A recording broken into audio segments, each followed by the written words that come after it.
सुशील मोदी जिंदाबाद, नीतीश कुमार जिंदाबाद, एनडीए गठबंधन जिंदाबाद। जिंदाबाद जिंदाबाद।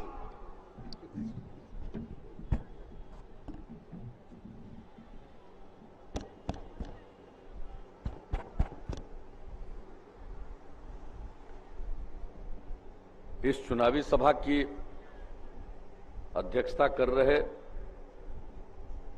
भारतीय जनता पार्टी के चौसा मंडल अध्यक्ष श्री अमरनाथ गोंड जी, मंच के संचालक जनता दल यू के चौसा प्रखंड अध्यक्ष सुरेश चौहान जी,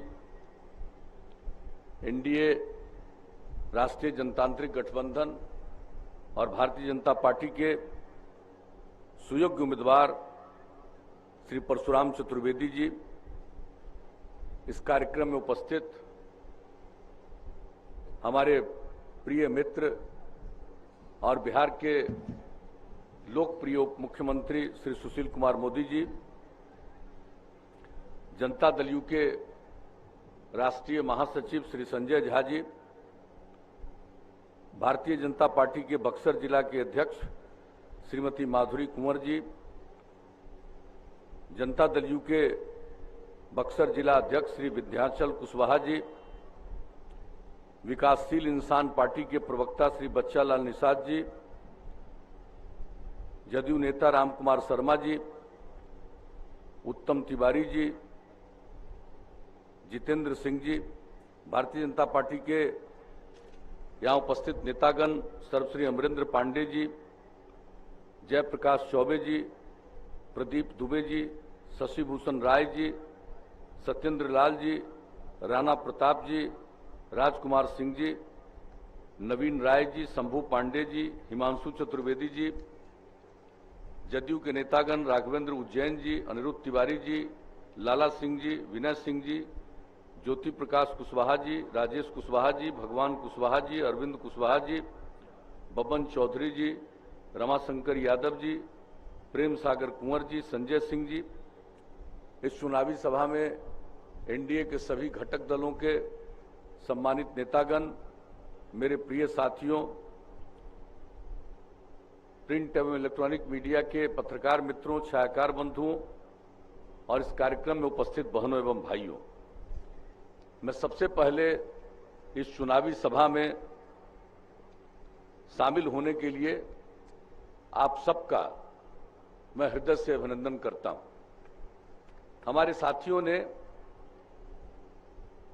बहुत ही महत्वपूर्ण बातों की चर्चा कर दी है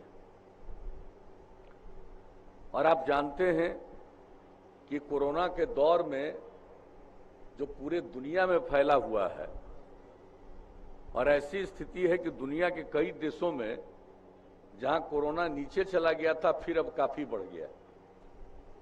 बिहार के बारे में तो अभी माननीय सुशील मोदी जी ने आपको जानकारी दी, अन्य साथियों ने जानकारी दी कि किस तरह से यहां पर हुआ है, इस देश में किस तरह से कोरोना के संकट को दूर करने का केंद्र सरकार ने आदरणीय प्रधानमंत्री नरेंद्र भाई मोदी जी के नेतृत्व में किया गया, उनके मार्गदर्शन में, और बिहार में जिस तरह से हम लोगों ने काम किया है, केंद्र सरकार का जो दिशा निर्देश जारी हुआ है, गाइडलाइन जारी हुआ है, उसका अक्षरशः पालन करते हुए हम लोगों ने बिहार में काम करने की कोशिश की है।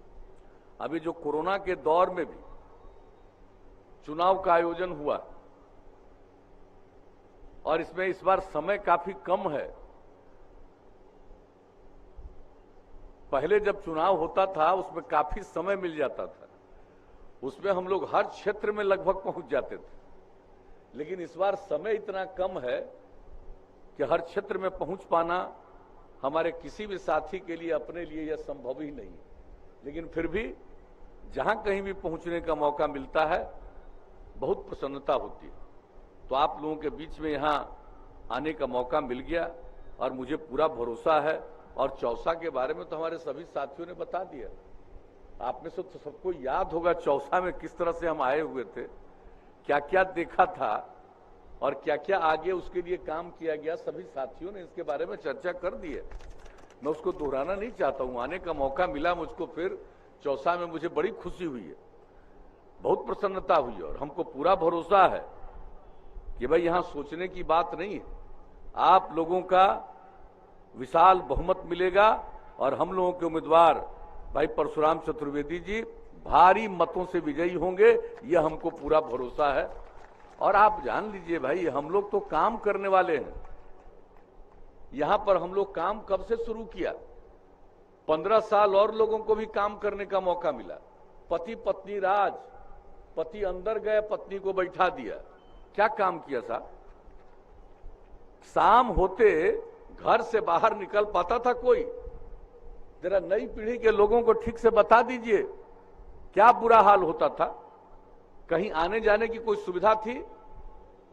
बिजली के बारे में सब साथियों ने बता दिया। क्या बुरा हाल था? कानून का राज नहीं था, जंगल राज था। लोग कितने परेशान हैं,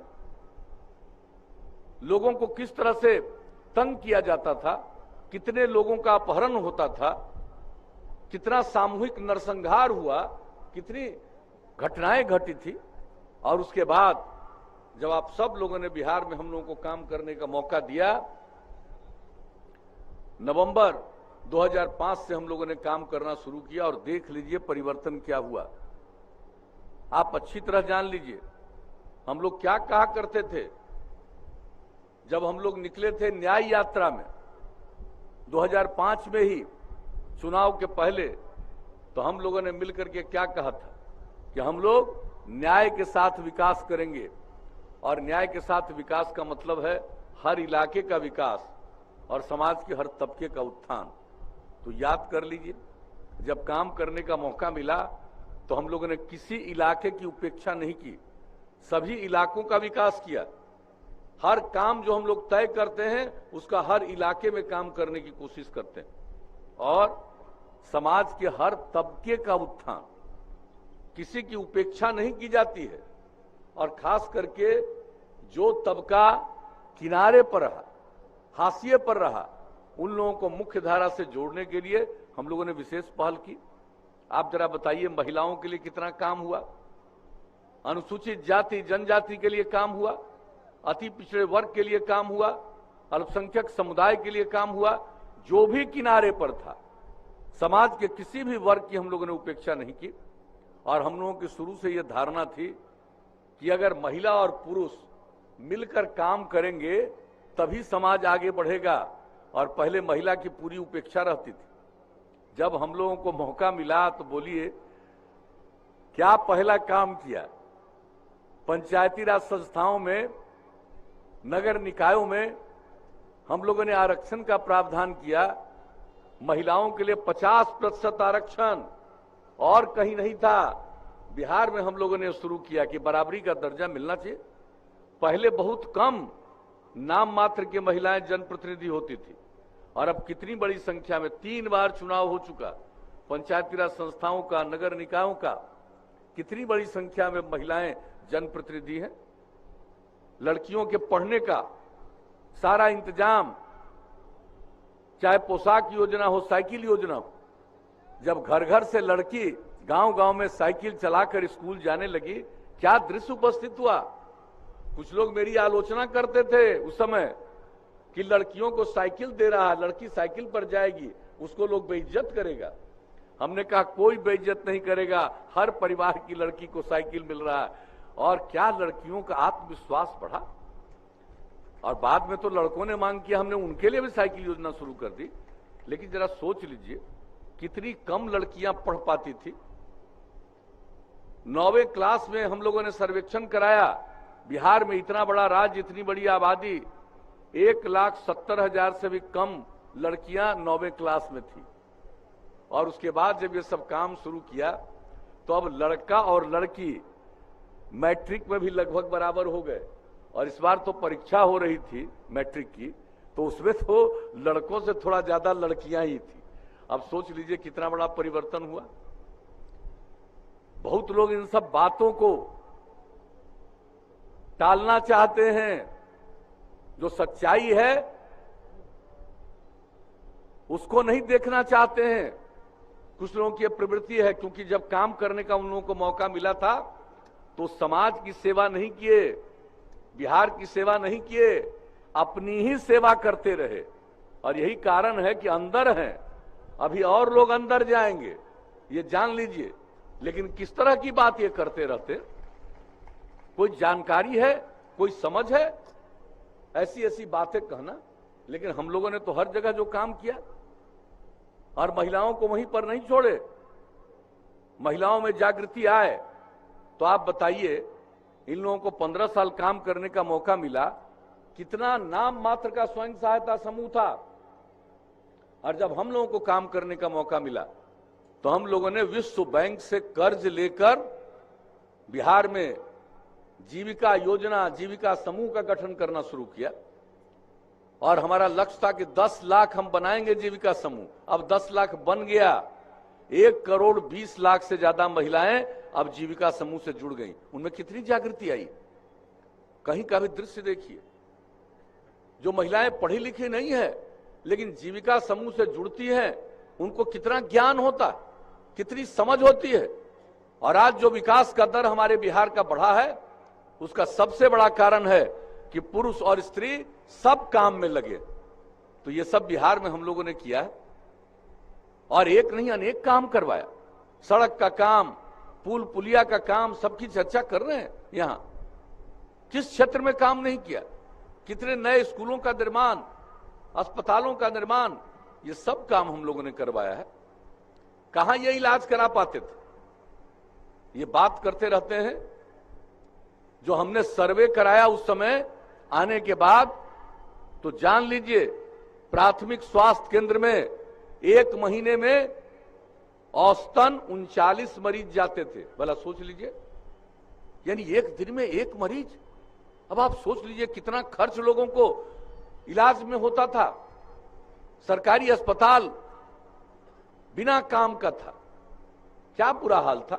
और जब हम लोगों ने काम करना शुरू किया, अब आज जान लीजिए, अब एक प्राथमिक स्वास्थ्य केंद्र में एक महीने में औसतन 10,000 मरीज जाते हैं। ये कोरोना का संकट पिछले 7-8 महीने का है, इसके पहले की सारी बात। इस समय तो एक दूसरा दौर शुरू हुआ। तो ये एक काम हम लोगों ने किया। तो कौन ऐसा क्षेत्र है जिसमें काम नहीं किया। अपराध पर नियंत्रण किया।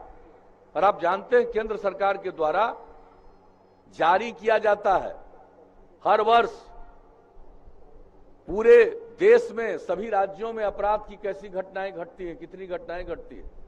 2018 का सबसे हाल में जो अपराध के आंकड़े प्रकाशित हुए हैं केंद्र सरकार के द्वारा, आप जान लीजिए, ये जो राष्ट्रीय अपराध अभिलेख ब्यूरो के द्वारा 2018 में प्रकाशित हुआ है, कहां बिहार की स्थिति अपराध के मामले में कितना बुरा हाल था। पहले जब लोगों को 15 साल मिला था मौका, हम लोगों को जब मिला 15वां साल चल रहा है, और हम लोगों ने जो उसमें सुधार किया, आप जान लीजिए अब अपराध के मामले में इतनी बड़ी आबादी और इतना बड़ा राज्य, अब बिहार 23वें नंबर पर नीचे चला गया है अपराध के मामले में। और आमदनी कितनी बिहार की बढ़ी है। 2005-06 में पूरे बिहार का औसत आमदनी जो था वो बहुत कम, आप जान लीजिए 76,466 करोड़ पूरे बिहार का। और अब समझ लीजिए, जब से काम करने का मौका मिला, हम लोगों ने सेवा किया और वो बढ़ता गया। 12.5% के दर से प्रति वर्ष राज्य के आमदनी में वृद्धि होती है। और अब ये बढ़कर के हो गया है 4,14,977 करोड़ रुपया, यानी वार्षिक वृद्धि दर 12.84%। और आबादी तो हमारी बढ़ती है, प्रजनन दर बहुत है। प्रति व्यक्ति आय में भी 10.5% की वृद्धि। अब आप बताइए किन किन चीजों की हम चर्चा करें, समय की कमी है। सब लोगों ने संक्षेप में बहुत सारी बातों का जिक्र कर दिया, मैं दोहराना नहीं चाहता हूं। लेकिन जितना काम किया गया बिहार का, और बिहार को आगे बढ़ाने का हम सब लोगों ने प्रयास किया है, और राज्य सरकार मेहनत कर रही है, और केंद्र में आदरणीय प्रधानमंत्री नरेंद्र भाई मोदी जी के सहयोग से राज्यों को मदद मिल रही है, और अपने राज्य को भी मदद मिल रही है। कितना विकास का दर अब बढ़ता चला जा रहा, हमने इसका जिक्र कर दिया आपको। और हम सब मिलकर काम कर रहे हैं। बिहार की जो हैसियत है राज्य में करते हैं और केंद्र का भी सहयोग मिलता है। तो इस प्रकार से बिहार तरक्की के रास्ते पर है। और एक बात आपको बता दें कि पहला 5 साल में जितना किया हम लोगों ने, उससे आगे दूसरा बार किया, उससे आगे तीसरा बार कर रहे हैं। और अब कौन कौन काम करा दिया इस बार आप बताइए। हम लोगों ने क्या तय कर दिया? हर जिला में इंजीनियरिंग कॉलेज, हर जिला में पैरामेडिकल संस्थान, हर जिला में पॉलिटेक्निक संस्थान, हर जिला में महिला ITI, हर जिला में GNM संस्थान, हर अनुमंडल में ANM संस्थान, हर अनुमंडल में ITI। और ये स्थापना पढ़ाई शुरू करा दिया। बहुत जगहों पर नए भवनों का भी निर्माण हो गया और वो काम तेजी से जारी है। और जो हम लोग तो चाहते थे और चाहते हैं कि हमारे यहां पढ़ाई लोग और आगे करें, तो इसके लिए पढ़ने में किसी को दिक्कत नहीं हो। गरीबी के कारण माता पिता उनको अगर नहीं आगे भेज पाते हैं इंटर के बाद, 12वीं कक्षा के बाद, तो हम लोगों ने क्या शुरू किया? हम लोगों ने जो सब लोगों के लिए काम करना शुरू किया, देना शुरू किया उनको 4 लाख रुपए तक की मदद, ताकि वो पढ़ें, आगे पढ़ें इंटर के बाद। और उसी तरह से जो आदमी मान लीजिए पढ़ नहीं सकता है लेकिन वो कोई काम कर सकता है और काम करने की तलाश में अपने घर से बाहर जाता है, 2 साल तक हर महीना वैसे लोगों को 1-1 हजार रुपया की मदद करते हैं स्वयं सहायता भत्ता के रूप में। और जो भी युवा है जो उतना पढ़ा नहीं है लेकिन कोई भी काम करना चाहता है, तो उसको कंप्यूटर पर काम करना आएगा तभी वो काम करेगा। इसलिए हम लोगों ने कुशल युवा कार्यक्रम के अंतर्गत सबको प्रशिक्षित करना शुरू किया। 10 लाख से ज्यादा, आप सोच लीजिए कि 4 साल में लोगों ने प्रशिक्षण लिया है। महिलाओं को सरकारी सेवाओं में 35% का आरक्षण दिया, पुलिस में आरक्षण दिया। और पहले पुलिस बल में महिलाएं दिखती थी, अब आजकल बिहार में पुलिस बल में जितनी महिलाएं दिखती हैं उतनी शायद ही किसी राज्य में दिखती। तो महिलाओं के उत्थान के लिए काम, ये सब हम लोगों ने शुरू कर दिया और ज्यादा आगे बढ़ाने के लिए। और क्या तय किया हम लोगों ने? हर घर बिजली पहुंचा देंगे। और लक्ष्य रखा था 18 के दिसंबर का, 18 के अक्टूबर महीने तक सब घर बिजली पहुंचा दिया, जिसकी चर्चा हमारे सब साथी लोग कर रहे हैं। हर घर नल का जल, और कितना तेजी से काम हो रहा है। आज 83-84% से ज्यादा ही काम हो गया। और आप जानते हैं जो गुणवत्ता प्रभावित इलाके हैं उन सभी जगहों पर भी तेजी से काम हो रहा, और उसके चलते ये काम बहुत जल्दी पूरा होने वाला है। शौचालय पूरे देश की योजना, अपने यहां भी लगभग काम पूरा है, थोड़ा ही बहुत बचा। हर घर शौचालय का निर्माण, हर घर तक पक्की गली और नाली का निर्माण, ये सब काम जितना तेजी से हम लोगों ने कराया, अब आप सोच लीजिए कितना लोगों को लाभ, कोई कल्पना नहीं पहले कर रहा था इस तरह की बात। और हम तो सदैव कहते रहे कि भाई खुले में शौच से मुक्ति मिल जाए और पीने के लिए स्वच्छ पानी मिल जाए, तो आज जितनी बीमारियों के शिकार होते हैं 90% बीमारियों से छुटकारा मिल जाएगा। इसी को ध्यान में रख करके हम लोग इतना काम करवा रहे हैं, एक काम। और अब यही छोड़ेंगे। हमारे साथियों ने कहा केंद्र सरकार के द्वारा भी किस तरह से गरीबों को मदद, कोरोना में तो मदद है ही, ऐसे भी हर किसान को मदद, साल में 6,000 रुपए की मदद। कितने तरह की काम, कितने तरह का काम किया जा रहा है, हर तरह का काम किया जा रहा है। और राज्य सरकार की तरफ से भी जो काम किया जा रहा है, अब तो हम लोग और आगे ले जाएंगे, ये जान लीजिए। एक बात हम बता देना चाहते हैं, अब इतना हम लोगों ने संस्थान बनाया, सब कुछ किया, लेकिन अब जो देश में और दुनिया में जो नई टेक्नोलॉजी आ गई है, अब नई टेक्नोलॉजी के बारे में लोगों को ज्ञान नहीं होगा, उसका प्रशिक्षण नहीं होगा, तो फिर दिक्कत आएगी। इसलिए अब आगे जब फिर हम लोगों को मौका मिलेगा तो न सिर्फ संस्थानों में जो आज की नई टेक्नोलॉजी है उसका लोगों को प्रशिक्षण देंगे, उसके बाहर हर जिला में इस तरह का संस्थान हम लोग स्थापित करेंगे कि भाई कोई पॉलिटेक्निक संस्थान वाले या आईटीआई वाले ही नहीं, कोई भी पढ़ना चाहेगा 10वां क्लास या 12वां क्लास पढ़ा हुआ, उसके लिए हम लोग एक एक व्यवस्था करेंगे। और एक बात जान लीजिए, हम लोग तो पिछली बार किए थे, कंप्यूटर पर काम करना सीखे। अब सिर्फ कंप्यूटर पर काम करना सीखने से काम नहीं चलेगा। अब नई टेक्नोलॉजी इतनी तेजी से बढ़ रही है, अगर नई टेक्नोलॉजी का लोगों को ज्ञान हो जाए, उस पर काम करना सीख जाए, तो आप जान लीजिए बाहर नहीं किसी को जाना पड़ेगा, यही इतना काम उनको मिलेगा। और हम लोगों को जो बाहर से बहुत सारा सामान मंगाना पड़ता है, कहीं से नहीं मंगाना पड़ेगा, यही सब कुछ होगा। तो ये सब सोच करके हम लोगों ने आगे तक के बारे में भी सोच रहे हैं। हम लोग आपस में बात कर रहे हैं, और जिस तरह से अब तक का काम हुआ, एक एक काम करेंगे हम लोग। और एक बात हम आपको बता देते हैं, हम लोग हर खेत तक अगली बार मौका मिल गया तो सिंचाई के लिए पानी जरूर हम लोग पहुंचा देंगे। और गांव वगैरह में इतना विकास का काम हम लोगों ने किया। और ये जान लीजिए, अब बिजली जो हम लोगों ने किया, अब हर गांव में सोलर स्ट्रीट लाइट लगवा देंगे। घर का बिजली बंद कर दीजिए, अब बाहर में रोशनी रहेगी। अब यही नहीं छोड़ेंगे हम लोग, बाहर भी बिजली का इंतजाम कर देंगे, सोलर स्ट्रीट लाइट, ताकि किसी को कोई कठिनाई कभी नहीं हो। और गांव में भी जान लीजिए साफ सफाई का प्रबंध करेंगे। ये जितना काम हम लोगों ने करवा दिया है, ये सब का देखभाल कराएंगे, किसी की उपेक्षा नहीं करेंगे। ये काम हम लोग एक एक काम करेंगे, शहर का भी करेंगे, उसी तरह से साफ सफाई का एक एक प्रबंध कराएंगे। तो हर तरह से हम लोग आगे जब मौका मिलेगा तो करेंगे। और एक बात और बता देते हैं, हर गांव को हम लोगों ने सड़क से जोड़ने का काम किया है, लगभग पूरा हो चुका है, कुछ ही जगह पर काम चल रहा है। अब आगे जब मौका दीजिएगा तो सिर्फ गांव को सड़क से जोड़ दिया यही नहीं छोड़ेंगे। अब कई गांवों को जोड़ते हुए कोई महत्वपूर्ण जगह पर जाना है, अच्छी सड़कों पर पहुंचना है, मुख्य सड़कों पर पहुंचना है, तो उसके लिए भी नया और सड़क बनवाएंगे। और जितना शहर है, बाजार है, वहां सब जगह हम लोग बाईपास बनवाएंगे। और जहां बाईपास का जमीन नहीं मिलेगा, वहां फ्लाईओवर बनवा देंगे।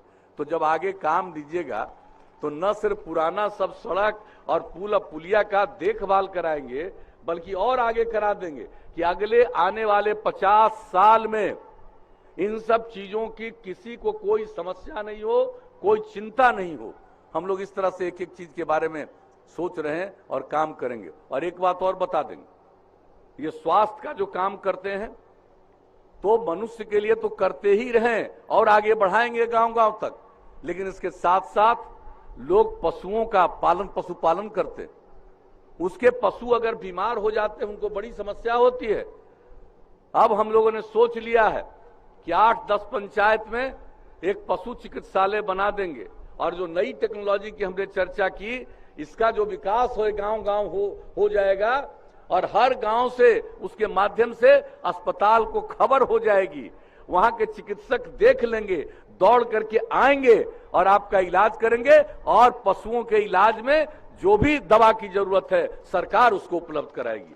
तो अगर आगे मौका दीजिएगा भाई, तो अभी तो हम कुछ ही बात कर रहे हैं कि हम लोग एक एक काम और करवाएंगे, मौका दे दीजिएगा तब। तो यही कहना है, इतना दिन काम किया है, इसके आगे और देख लीजिए कि किस तरह से काम हो रहा है और कैसा पर्यावरण के लिए हम लोगों ने काम किया है। आप जरा सोच लीजिए, पर्यावरण के बारे में जो हम लोगों ने चिंता प्रकट की है, हमारे माननीय उप मुख्यमंत्री सुशील कुमार मोदी जी इस चीज को देखते हैं और कितना पर्यावरण के लिए हम लोगों ने किया है, क्या क्या काम किया। आप सोचिए, पर्यावरण के संरक्षण के लिए हम लोगों ने जो अभियान चलाया, जल जीवन हरियाली अभियान, और उसमें लोगों का आह्वान किया कि मानव श्रृंखला बनाइए 19 जनवरी को। दुनिया में आज तक कहीं हुआ है? 5 करोड़ 16 लाख से भी ज्यादा लोग मानव श्रृंखला में शामिल हुए। हम लोगों पर तो कुछ अनाप शनाप बोलता है। अरे जनता में क्या जागृति है, इसका कोई एहसास है? और जो जल जीवन ये मानव श्रृंखला में शामिल हुए, एक पार्टी का कुछ लोग तो अपने हाथ से निकाल दिया कि तुम मानव श्रृंखला में शामिल हुए। मैंने बताइए, पर्यावरण के खिलाफ हो। सर्वदलीय बैठक हम लोगों ने किया था, सर्वदलीय बैठक किया था 13 जुलाई को, विधानसभा विधान परिषद का, और उसके बाद भी इस तरह की बात। और पर्यावरण पर जितना काम हम लोगों ने किया है, चाहे जल के संरक्षण का हो,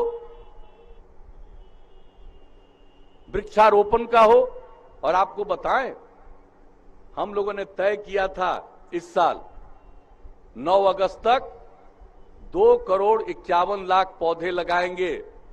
और बहुत खुशी की बात है, मैं खास करके उप मुख्यमंत्री जी को बधाई देता हूं।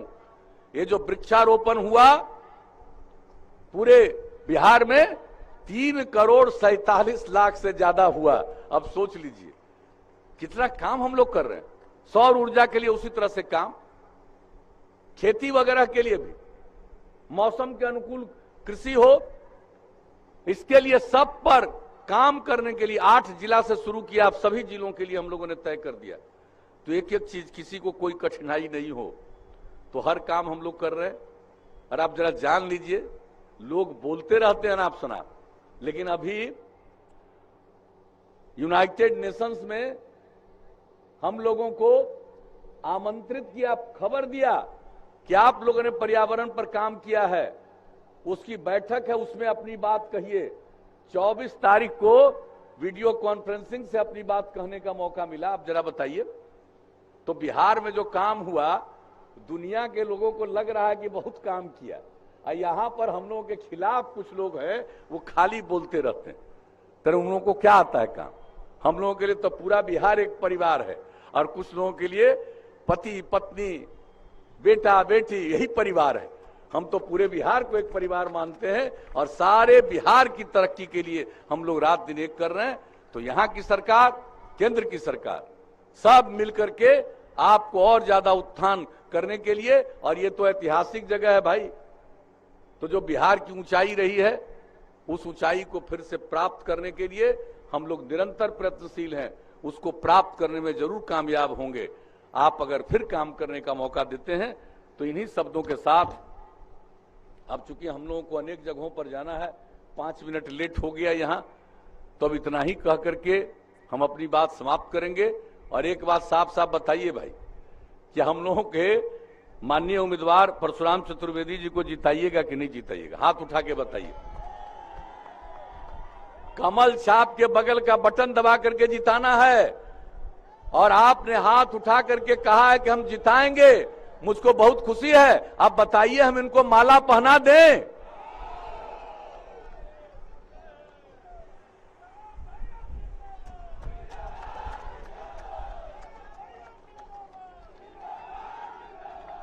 तो आप लोगों की सहमति से हमने माल्यार्पण कर दिया परशुराम जी के लिए।